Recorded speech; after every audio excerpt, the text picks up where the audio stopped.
নমস্কার বন্ধুরা, আপডেট প্রতিদিন ইউটিউব চ্যানেলে আপনাদের সকলকে স্বাগত। বন্ধুরা, আপনারা অন স্ক্রিন দেখতে পাচ্ছেন ওয়েস্ট বেঙ্গল মাদ্রাসা সার্ভিস কমিশনের তরফ থেকে একটা নতুন বিজ্ঞপ্তি প্রকাশিত হয়েছে। হ্যাঁ বন্ধুরা, গ্রুপ ডি নিয়োগ সংক্রান্ত যে নোটিশ সেটা আমি আপনাদের সামনে শেয়ার করছি।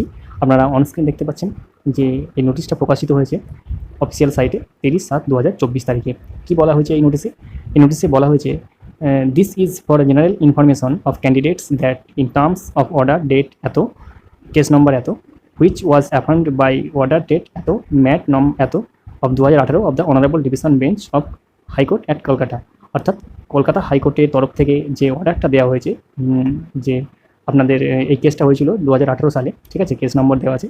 তো সেই কেস নম্বর অনুযায়ী 2024 13/6/2024 যে ডিভিশন বেঞ্চ কলকাতা হাইকোর্টের রায় দিয়েছে যে গ্রুপ ডি যে নিয়োগ প্রক্রিয়া সেটা সম্পন্ন করার জন্য। তো কলকাতা হাইকোর্টের ডিভিশন বেঞ্চের সেই রায়ের উপর নির্ভর করেই কিন্তু, রায়কে মেনেই কিন্তু যে রিক্রুটমেন্ট প্রসেস মাদ্রাসা সার্ভিস কমিশনের group D, the West Bengal Madrasa service commission has planned, পরিকল্পনা কী করছে, টু কমপ্লিট, সম্পূর্ণ করতে, the recruitment process of first SLST group D examination within 10 September 2024। অর্থাৎ সেপ্টেম্বর 2024, 10ই সেপ্টেম্বর 2024 তারিখের মধ্যে কিন্তু কলকাতা হাইকোর্টের ডিভিশন বেঞ্চের নির্দেশ অনুসারে তারা কিন্তু পরিকল্পনা করেছে যে এই যে গ্রুপ ডি নিয়োগটা, সেই গ্রুপ ডি নিয়োগটা কিন্তু তারা সম্পূর্ণ করতে চলেছে। For further information please visit commission website. আর এর পরবর্তী যে সমস্ত ইনফরমেশনের জন্য কিন্তু আপনাদের কিন্তু এই অফিসিয়াল ওয়েবসাইট কিন্তু প্রতিনিয়ত ভিজিট করতে হবে। তো কোর্ট রিক্রুটমেন্টটা ঝুলেছিল সেটা কিন্তু শেষ হতে চলেছে 10ই সেপ্টেম্বর 2024 তারিখের মধ্যে। তো বন্ধুরা, এই ছিল আজকের আপডেট।